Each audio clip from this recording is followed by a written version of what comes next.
Al-Fatihah. A'udzubillahi minasyaitonir rajim. Bismillahirrahmanirrahim. Alhamdulillahirabbil alamin arrahmanir rahim maliki yaumiddin. Iyyaka na'budu wa iyyaka nasta'in ihdinas siratal mustaqim. Siratal ladzina an'amta 'alaihim ghairil maghdubi 'alaihim waladdallin. Rabbighfirli. A'udzu billahi minasyaitonir rajim. Bismillahirrahmanirrahim.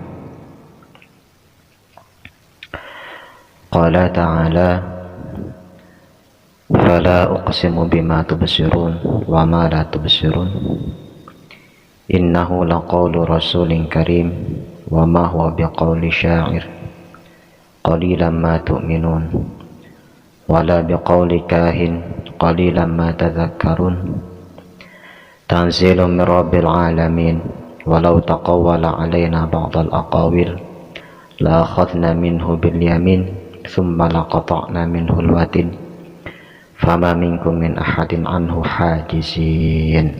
Shadaqallahul azim. Fala uqsimu bima tubsirun, maka aku bersumpah dengan apa yang kalian lihat, wa ma la tubsirun, dan dengan apa yang tidak kalian lihat. Innahu, sesungguhnya Al-Quran, laqawlu rasulin karim, yakin benar-benar adalah wahyu yang diturunkan kepada Rasul yang mulia. Wa ma huwa, dan bukan Al-Quran tersebut biqauli syairin, merupakan ucapan seorang penyair. Qalilan ma tu'minun, sedikit sekali kalian semua beriman. Wala biqauli kahinin, dan bukan pula Al-Quran tersebut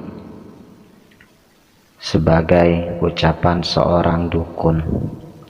Qalilan ma tadhakkarun, sedikit sekali kalian semua mengambil pelajaran. Tanzilun min rabbil alamin, Al-Quran itu merupakan wahyu yang diturunkan dari Tuhan semesta alam. Walau taqawwala, seandainya Rasul tersebut mengada-ada, alaina, atas kami, ba'dal aqawil, terhadap sebagian perkataan, la akhadna minhu bil yamin, niscaya kami benar-benar akan pegang dia pada tangan kanannya atau dengan kekuatan. Thumma laqata'na minhul watin, kemudian kami benar-benar akan memotong urat nadinya, urat nadi daripadanya. Fama minkum min ahadin anhu hajizin, maka sekali-kali tidak ada seorang pun dari kalian yang dapat menghalangi dari hal tersebut. Bismillahirrahmanirrahim. Kali ini kita akan membahas tafsir surah Al-Haqqah ayat 38 sampai ayat 47.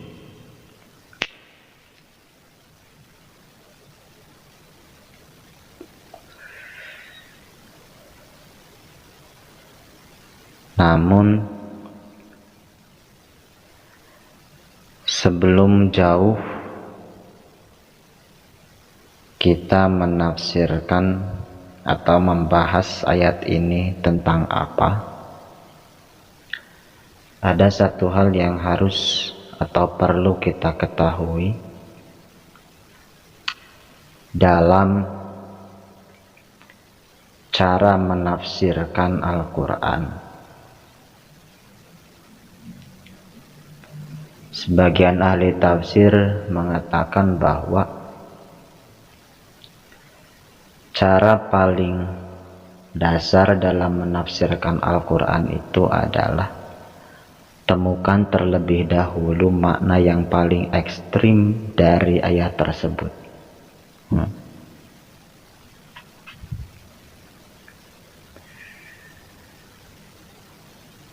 Kenapa demikian? Karena agar kita terhindar dari makna yang salah.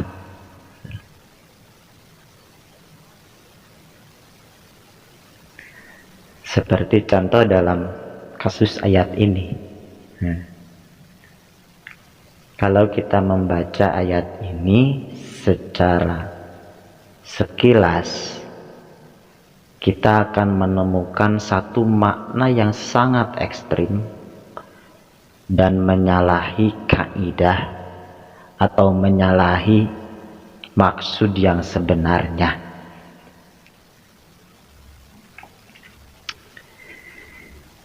Dalam ayat ini kita bisa menemukan ada kata innahu laqaulu rasulin karim, gitu. Dalam ayat 40 itu ya. Yang kalau diartikan secara sepintas, ini maknanya akan sangat ekstrim dan akan sangat radikal.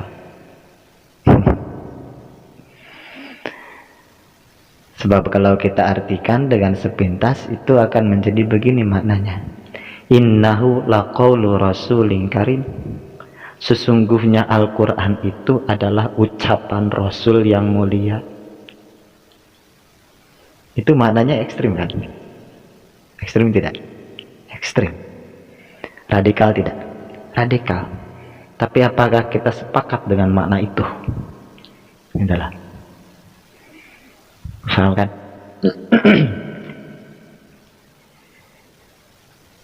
Makanya temukan dulu mana yang paling ekstrim. Kalau kita mengartikan laqaulu rasulin karim itu sebagai ucapan Rasul yang mulia, yang tertangkap dalam pikiran kita itu berarti apa? Berarti Al-Quran ini bukan wahyu Allah, tetapi ucapan seorang Rasul itu sendiri. Bukan kalamullah, tetapi ucapan Rasul itu. Paham gak? Sedangkan hal tersebut sudah menyalahi kepada ayat-ayat yang lain. Yang menjelaskan bahwa Al-Quran ini bukan ucapan Muhammad,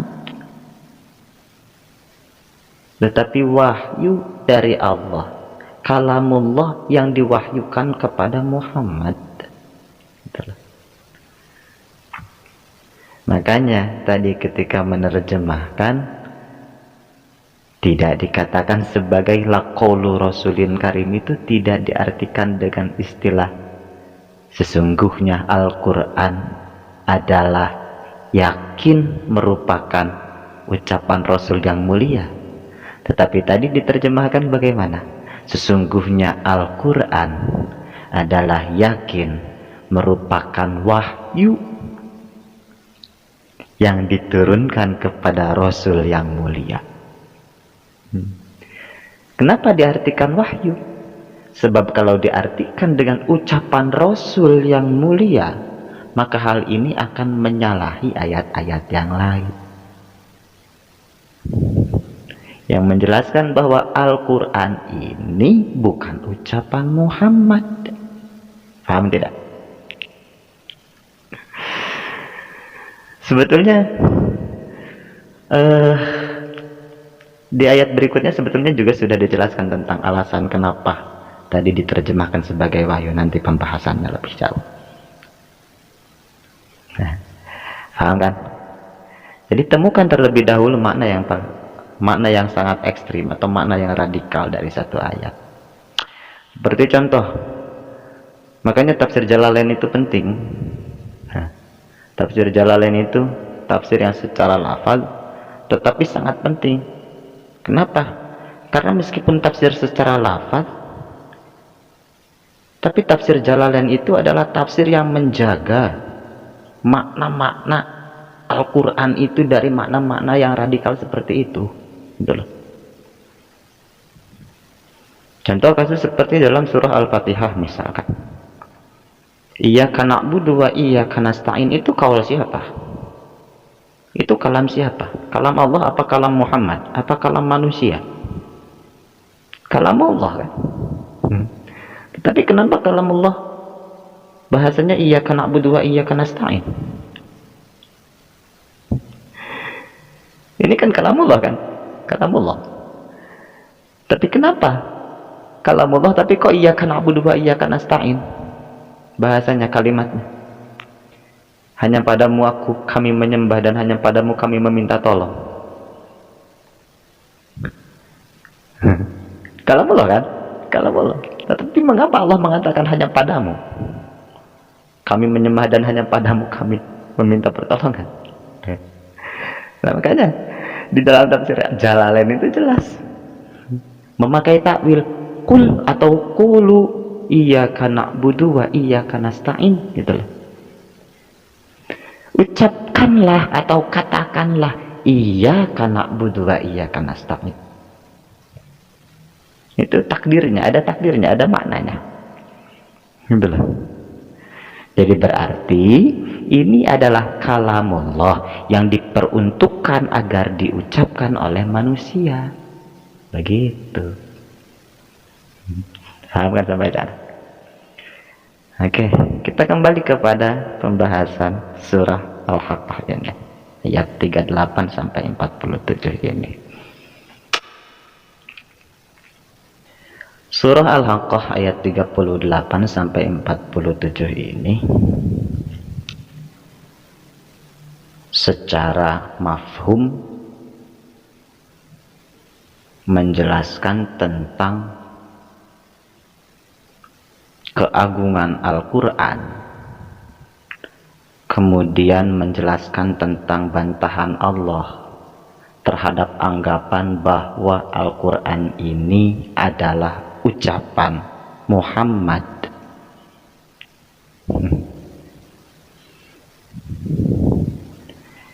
Di mana dalam hal ini secara lebih detail membantah anggapan bahwa Al-Quran ini adalah ucapan Muhammad yang dianggap oleh kafir Quraisy sebagai penyair, sebagai dukun atau tukang tenung.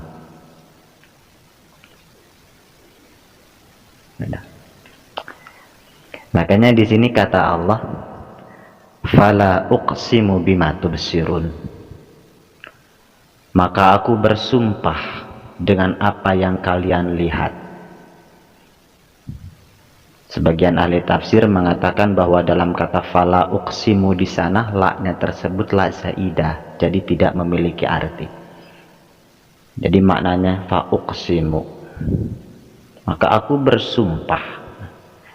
Tetapi sebagian ahli tafsir yang lain mengatakan bahwa la tersebut bukan zaidah tetapi benar-benar nafi. Salah satunya pendapat Syekh Wahbah Az-Zuhaili Asy-Syafi'i, salah satu ulama yang bermadzhab Asy-Syafi'i, mengatakan bahwa la tersebut itu nafi. Yang mananya seperti apa? La hajata lil qasam li zuhuril amri wastighnaihi anit tahqiqi bil qasam. Paham tidak? Maknanya kalau diartikan fala uqsimu menurut Syekh Wahbah Zuhaili itu adalah fala uqsimu, maka aku tidak memerlukan sumpah. Aku tidak perlu bersumpah, gitu loh. Loh, kenapa tidak perlu bersumpah? Karena hal ini sudah jelas, hal yang akan kami utarakan ini sudah jelas, dan kami tidak membutuhkan pernyataan penguat atau pembenaran dengan menggunakan sumpah itu.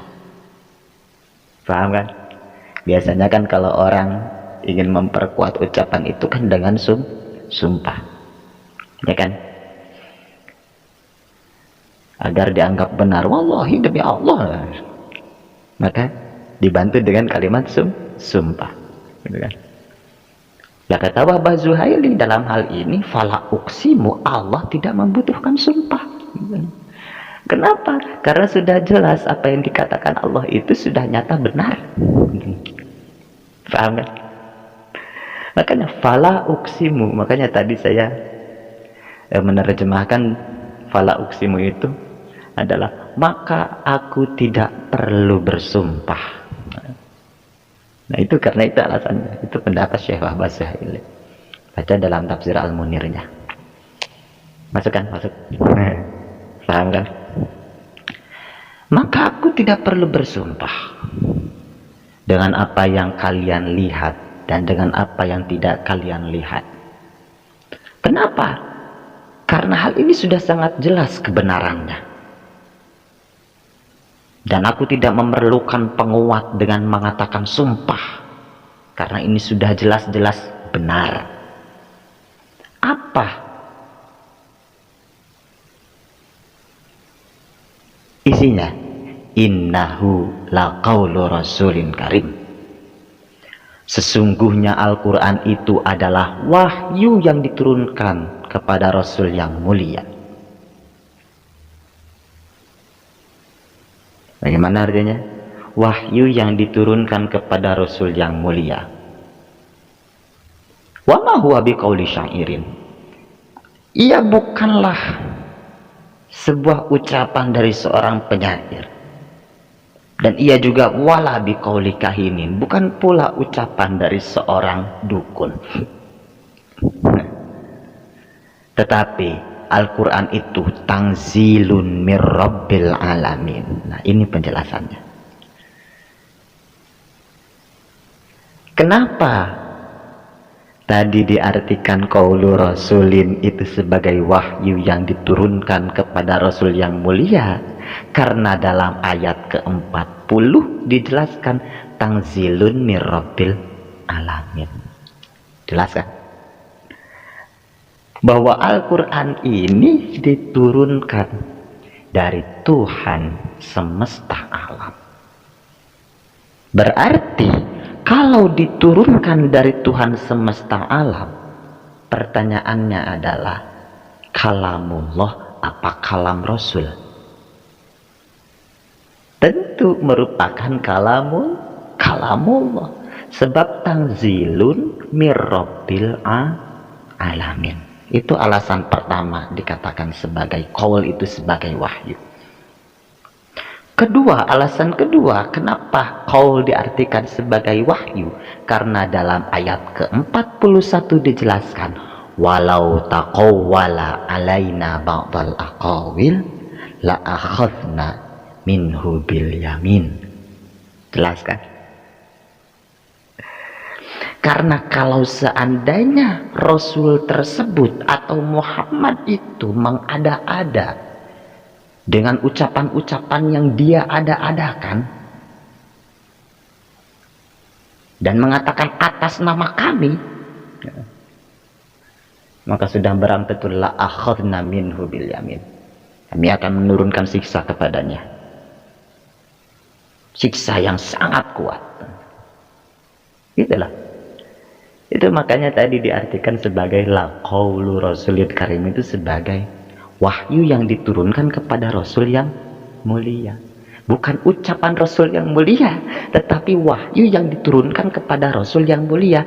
Alasannya jelas. Di ayat 40 dijelaskan tanzilum mir rabbil alamin, dan di ayat ke-41 dijelaskan walau taqawwala alaina ba'dal aqawil la akhadna minhu bil yamin. Jelas kan? Kalimatnya kan walau taqawwala. Akar katanya dari qala kemudian dimasukkan kepada wazan tafa'ala. Akar katanya sama dengan qaul, gitulah. Tetapi qaul di sini bukan ucapan, gitulah. Sebab dibantah melalui ayat ke-41 dengan kata walau taqawwala. Paham? Makanya apa ya? Menafsirkan itu jangan sepotong-sepotong, tamatkan, tuntaskan sampai beres, sebab nantinya kacau gitu loh. Kita harus lengkap dalam memahami ayat. Sebab kalau tidak lengkap nanti artinya jadi kacau, mafhumnya jadi kacau, maksud yang sebenarnya jadi kacau. Makanya pada akhirnya banyak aneh-aneh gitu loh. Akhirnya banyak kok orang yang mengatakan qala Rasulullah fil Qur'anil Karim. Lah kok qala Rasulullah? Kalau qala Rasulullah itu kan mafhumnya kan jadi beda gitu loh. Kalau qala Rasulullah Shallallahu alaihi wasallam fil Qur'anil Karim, berarti Al-Qur'anul Karim ini adalah ucapan Rasul, bukan kalamullah.